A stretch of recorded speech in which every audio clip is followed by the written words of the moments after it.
Thank you all for joining us today for the second module of the Carer Knowledge Exchange's inaugural Research Incubator event, Transitions in the Caring Role. I'm Tish Cronon and I'm a Senior Manager at the Institute for Public Policy and Governance at the University of Technology, Sydney. And we are very proud partners, along with Carers New South Wales, to host the Carer Knowledge Exchange.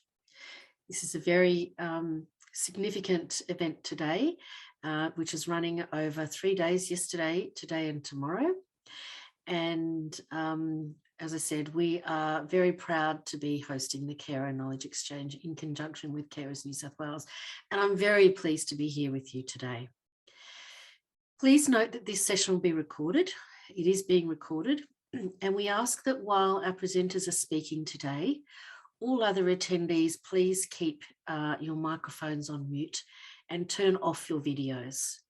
There will be opportunities later in the session to unmute and to see everybody.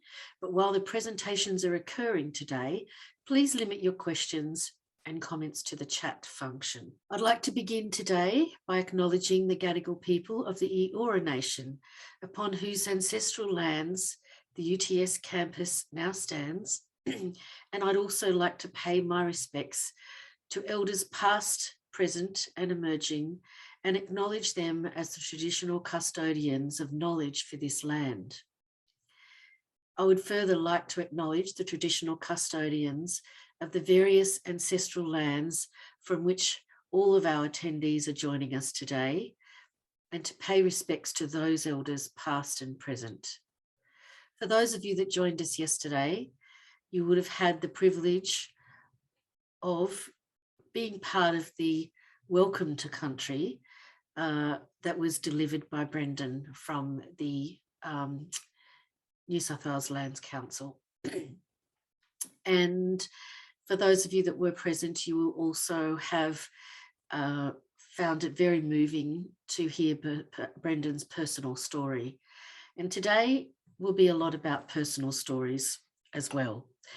And that's good, because we know that in a lot of fields, such as caring, it's personal stories which are the most significant.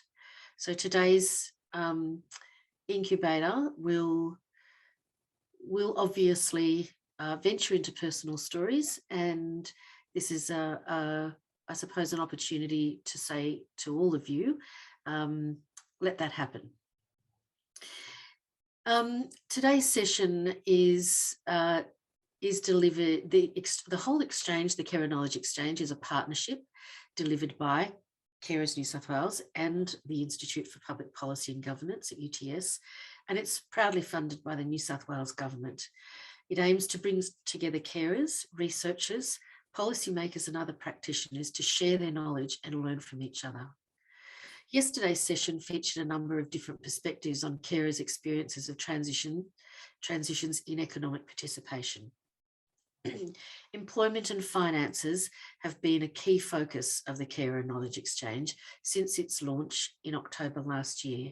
And yesterday we heard how carers' lived experience and research data can help us better understand and support carers with these transitions. Today we're going to shift our focus from economic transitions to the many other kinds of transitions that are common among carers. We will hear short presentations from several speakers who will share their expertise and insight as carers, researchers, policymakers and practitioners, with the aim of identifying gaps in knowledge and support in order to inform future research directions and policy development. This event has also been designed to allow us, as many attendees as possible, to contribute their own knowledge and perspectives. This afternoon, we'll have 2 sets of short presentations, followed by group discussions in breakout rooms to further explore the themes being discussed. There will also be a more informal opportunity to continue discussions later on today. Our first set of presentations focuses on insights from carer and researcher perspectives of transitions experienced by carers, especially in culturally and linguistically diverse communities. I'd like to welcome our first speaker, Daniela Gise. Daniela was born in Slovenia, and after a varied career all over the world, in 1996, Daniela's parents migrated from Slovenia, and she became their full-time carer. Daniela then pursued further study and paid work in the area of aged care, and today has a number of representative roles speaking up on behalf of carers, people living with dementia, and culturally diverse communities. Daniela's talk today is titled A Culturally and Linguistically Diverse Perspective on Transitions in the Caring Role, and I'd like to warmly welcome Daniela today and ask you all to sit back and enjoy and listen with interest to Daniela's presentation. Welcome, Daniela, over to you. Thank you very much. Carers, in my opinion, are the most misunderstood people in Australia. As a family carer of many years, I have often felt abused, neglected, misunderstood by the government policymakers, the society in general, as well as family and friends. The word carer does not exist in many other languages as such. Carer, soignant in French, it's more to do with medical term, to look after somebody. And so it's skrbnik in my Slovenian, cuidadora in Spanish, badante in Italian, and so on. So it's more to do with medically helping. And from what I can remember throughout my last 20 years, a lot of people in Australia don't really like being called carers either. They just want to be a loving spouse or a loving daughter, a son. I saw this statistic recently, research, caring costs to us. And the report found that Australian carers, on average, forego $392,000 in lost wages up to the age of 67, and miss out on further 175,000 in superannuation. And of course, most of us carers are females. I think people of my generation no longer expect our family members to look after us and care for us full time. But when my parents arrived into my care in 1996, I had to put my life on hold. Being the oldest daughter, that was expected. I traveled, transitioned from daughter to carer overnight. Transitioning, it's a never-ending life journey, and a number of such transitions occur during our caring role. My parents spoke no English, unfortunately, did not drive, and could go nowhere without me. So I did have to dedicate a number of years to them. Home care assistance, respite, all was very hard to find due to lack of bicultural workers and shortage of ethnic specific and aged care facilities. I had to be interpreter, driver, cook, cleaner, accompany, drive them to banking, medical appointments, cultural clubs, social activities. Family and friends help to a certain extent. I think we need more bicultural workers and training for support worker in cultural diversity and trauma. Many excellent bilingual apps and tools are now available, thanks to organizations working in this field, but sadly, these tools and the interpreters are not often used by our service providers, hospitals, health professionals in general. After caring for my mother in home for many years, we had to transition again. I became too ill and mom had to be placed in a residential care facility against her will. In our culture, the residential care facilities exist only for people who have absolutely no family to take care of them. Placing mom into a dementia-specific facility filled me with incredible shame and guilt and sadness for years. Caring for my father and my mother has made me a better human being.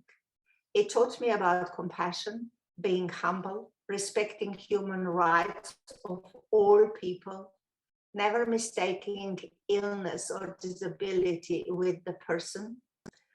When my father said in an interview with a journalist Sagdania, Nedelia, Rissams, Rich, and Tukay. Every day is a Sunday. I'm really happy here.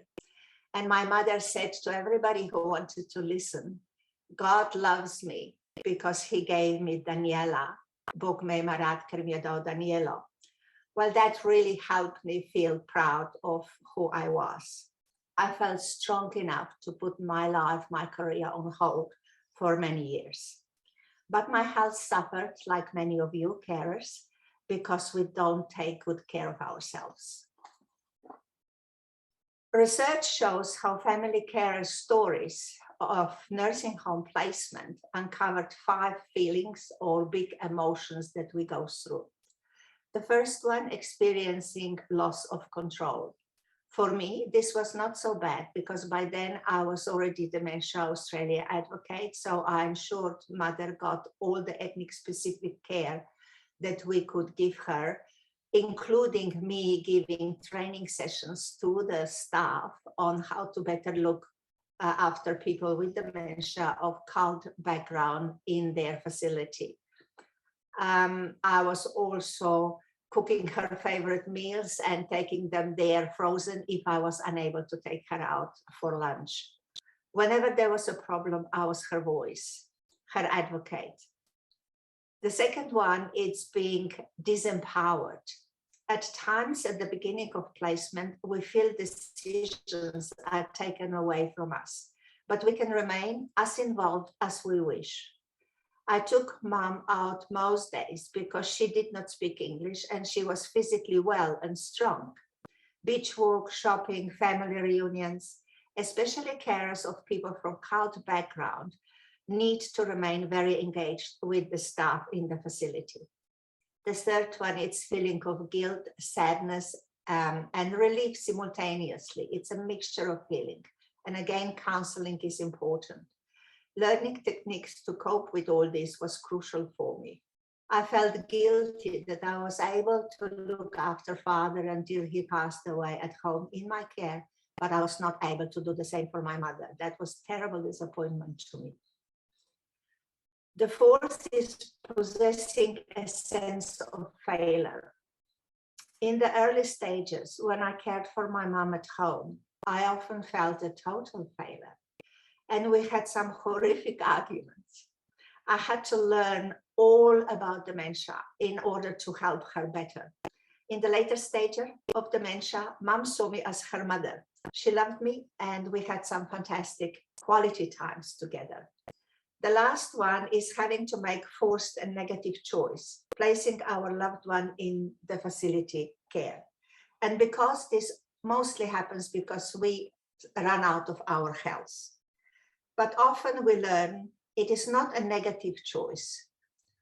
The carer is no longer needed for all the hard physical work, but now has quality time for visits and enjoying the company of loved one.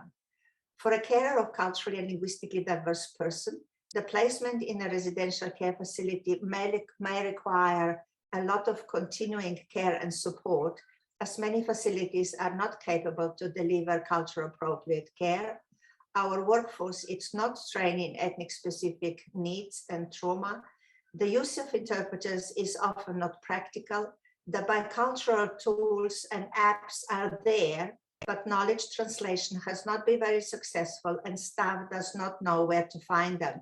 And for this, my slides, I hope, will have some of the people. Unfortunately, our family stories are complicated. Carer may suffer abuse or vice versa. I witness difficult family dynamics all the time. It is important to look at the partnership, because that's what it is, with the person we care for, and make decisions together. As I'm also bicultural social support worker, I see carers faced with difficult decisions all the time. They trust health professionals, but sometimes that is not the best. Please use all the links on my 2 slides. You will find help. My friend O was taken to live with family overseas, where she was totally lost, did not understand the language or the culture of the new country. My friend Jay last year suffered an episode of delirium and the hospital did not call the interpreters. I was her only interpreter as such. She was misdiagnosed continuously and was moved to residential care, secure dementia unit. It took me and her family carers 3 months to have her correctly diagnosed and placed. Same with my friend M. Advocacy, it's extremely important, and a lot of cult carers don't know about it. So please look up organizations like Open and others. We carers fail to take care of ourselves, unfortunately, and that is something I briefly want to mention. Mother Teresa says, it is not how much we do, but how much love we put into doing it. And doing the caring with my mom and dad with love, it's what basically saved me for many years. Accessing counseling support during the transition period from home to care in nursing home, it's important. We must aim to get the government to create better care support packages and co-design them with the policymakers. We know what we need.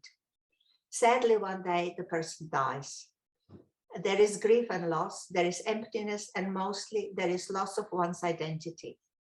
All of a sudden, we are alone, not needed, not wanted, no longer a carer. Another transition is required, and much support is needed to assist family carers to begin the process of reconstructing a valid and positive identity through which the new possibility for meaningful life will emerge. To conclude, there are about 2.65 million carers, saving our health budget about $78 billion per year. It costs a person requiring care about $7,000 to $8,000 for 1 week of in-home respite, because we are unable to access the funds that we don't use if we don't use residential care facility respite. On the highest home care level, package 4, we access about 16 hours of home support at home, leaving the carer with more than 150 hours per week after week, year after year. So I invite you all, be vocal, get involved in reforms, stand up for us carers. Let us transition from voiceless into finally being heard. Thank you. Thank you very much, Daniela. What an absolutely insightful and honest and yes, very, very powerful presentation. We appreciate every insight that you've shared with us, and we appreciate the insights into the experiences that you've had, as well as the incredibly well-informed position that you are speaking from. Everyone's position is absolutely unique, and yours is incredibly powerful and highlights some of the most significant issues for carers that could possibly be dealt with. So a very sincere thank you to you today for adding to this incredibly important conversation. And the comments that are coming through on the chat from people echo that as well. A very, very powerful start to our incubator this afternoon. Thank you very much from all of us, Daniela. I'm going to move to our second speaker now, which is Kristen Bindley.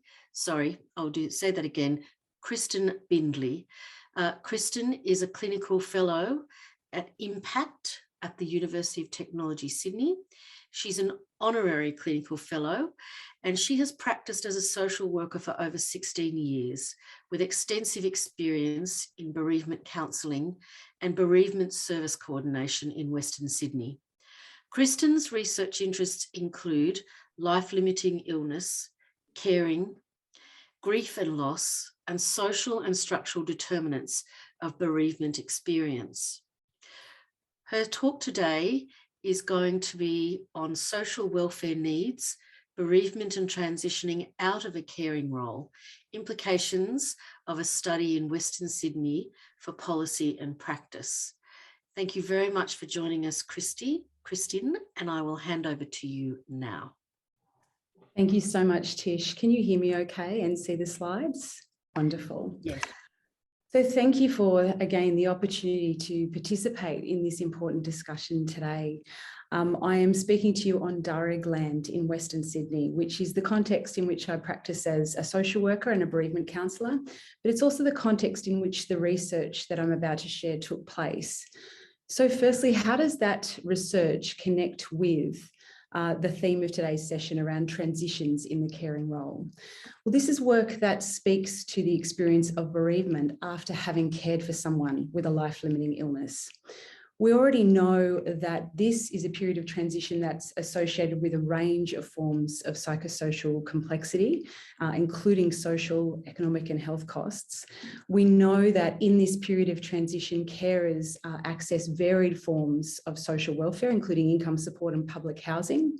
And this seems obvious when we consider that it's nearly a quarter of Australian carers whose main source of income while caring is a government pension or allowance. So it seems evident that, of course, there's a flow on to that into bereavement and people continuing to access social welfare in bereavement.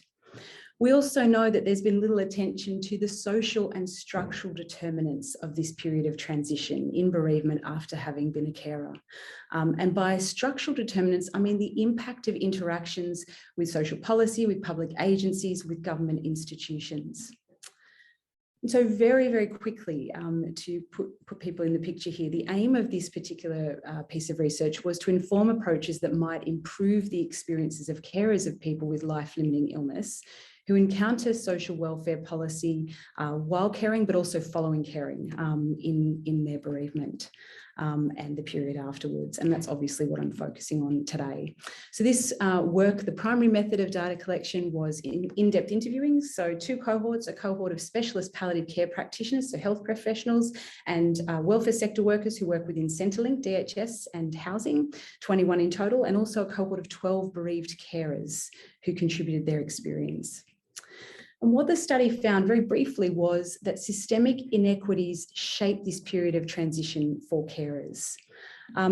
So there were significant policy and process related burdens that carers encountered related to, for instance, the movement between income support payments, the shift to an unemployment benefit for some at around 14 weeks after having cared for someone who had died from a life-limiting illness when bereavement payment concludes. A number of carers encountered incorrect and inconsistent advice being provided by health and welfare workers, a heavy push to engage online or via phone, so transactional virtualized processes that were difficult for carers in bereavement. But also a lot of workers spoke to the fragmentation between health and welfare sectors, a sense of siloing and this affecting experiences for carers of navigating these systems. So these sorts of burdens generated system navigation for carers, which is about the labour or the work that carers have to do to access or coordinate support. A number of workers liken this to hoop jumping, so watching carers jump hoops for the system. What's also worth noting here is that carers' capacity to do this work was shaped by their different levels of economic, social and cultural capital, but also their grieving orientation, the way they were grieving. So carers who were grieving more instrumentally, so more focused on task orientation, on problem solving, they tended to be more advantaged in this landscape and found it easier to navigate. Those carers who were grieving more intuitively, so more prone to a sense of overwhelm, more in need of psychological support, of emotional support. These carers were prone to a sense of saturation with the system and more likely, it seemed, to be disadvantaged in their navigation of the system. The study also found that exposure to precariousness or uncertainty and insecurity for carers was differentiated. And by this, I mean, it was experienced differently. It was disproportionately experienced by different carers for a range of reasons. So it was patterned in a sense. The sorts of precariousness that I'm talking about here is financial insecurity, so related to low rates of income support payments, relate to the big drop, for instance, between a carer's payment and an unemployment benefit that many transition to. For some, they were more exposed to housing uncertainty, for instance, around reduced ability to afford their private rental because of the low rates of income support that they had been on while caring.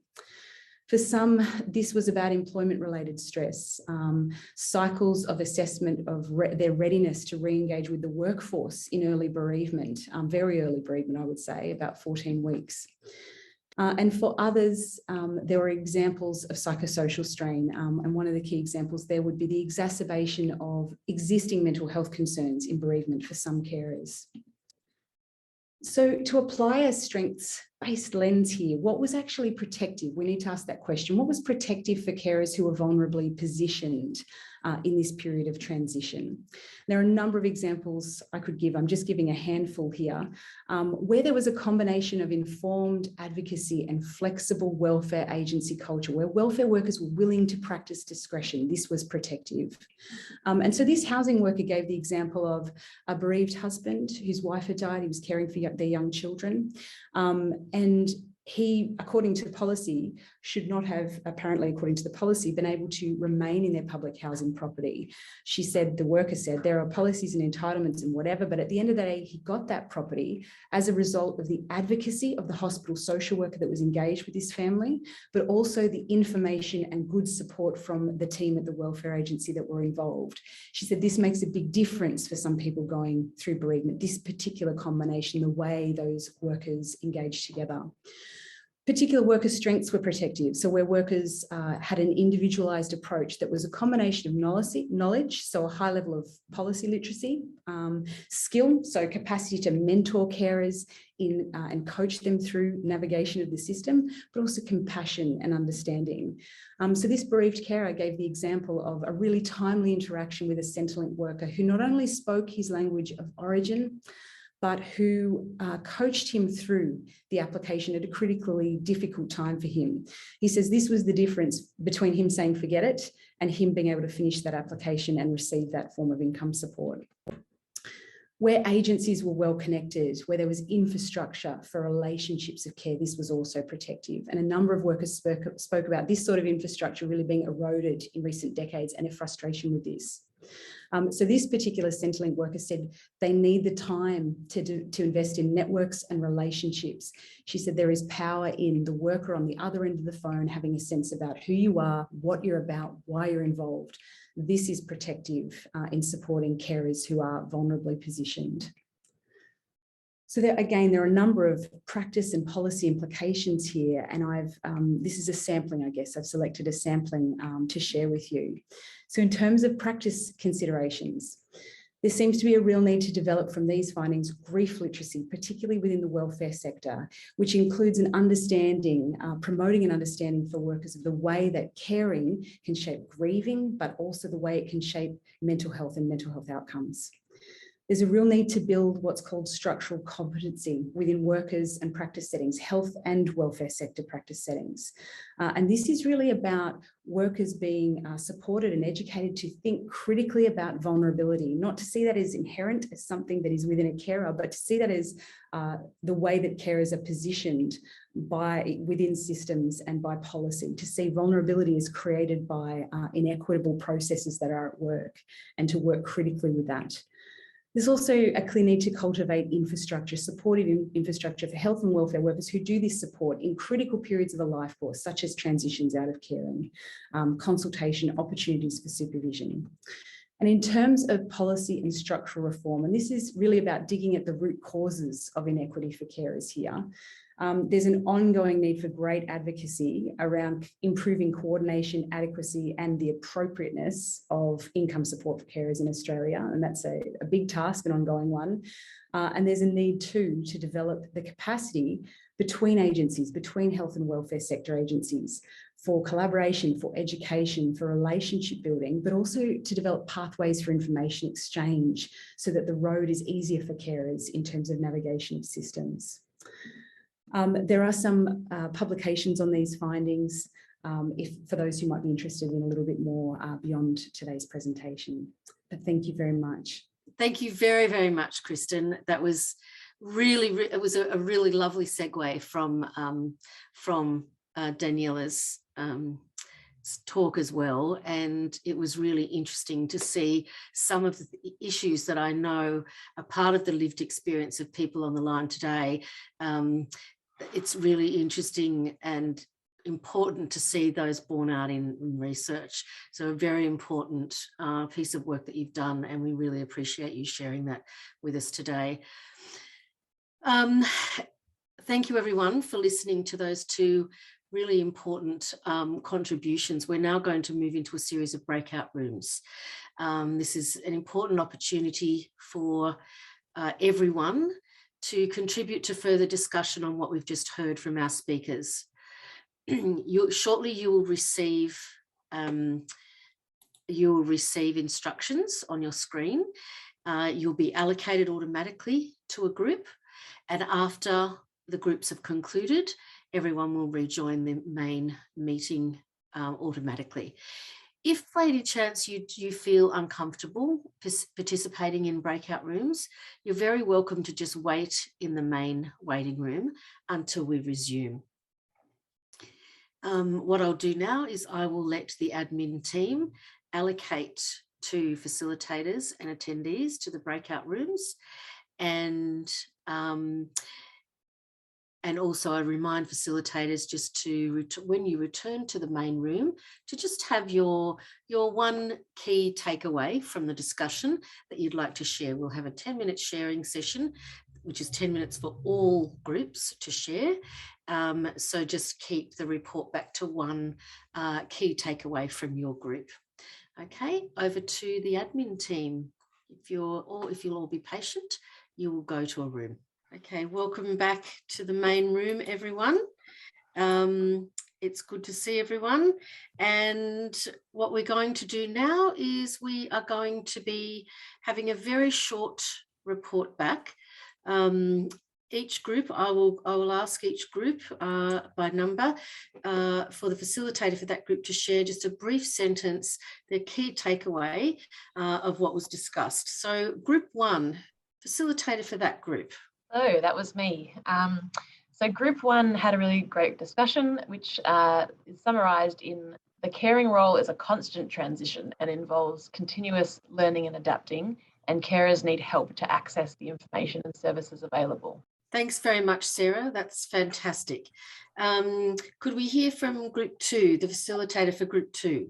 Sure. It's Michelle, and I echo or appreciate that Sarah just said that, because that was very much a key topic in our group, that transitions are by nature fluid, overlapping, and layered. And a key gap is the lack of, or the linearity in services, lack of flexibility, and lack of knowledge of some of the workers. Thanks. Thanks very much, Michelle. Group three, can we have a summary of your discussion, please? Hi, yeah, that was me, Lucas. Yes, our discussions were very similar around caring or carers needing to permanently reinvent themselves, their identity, and the problem in finding knowledge and access to support during these transitions that very much interlink between changes with the person that you care for and your own biographical situation. Thank you very much. That's great. Can we hear from, that was from Lucas, can we hear from group number 4, please? Yeah, thanks, Tish. Wendy in group 4. We had very similar conversations, and we talked about the number of ongoing transitions throughout the life cycle. One thing that resonated for me was often people with very complex needs are too difficult to provide support to. So people were told, we can't meet your needs, we can't help you. And one thing that resonated as well was it would be great to have a key worker to travel along with that family throughout those life transitions and those step ups and step downs from care. So someone that's like-minded, that is kind and understands and can provide valuable support during that time.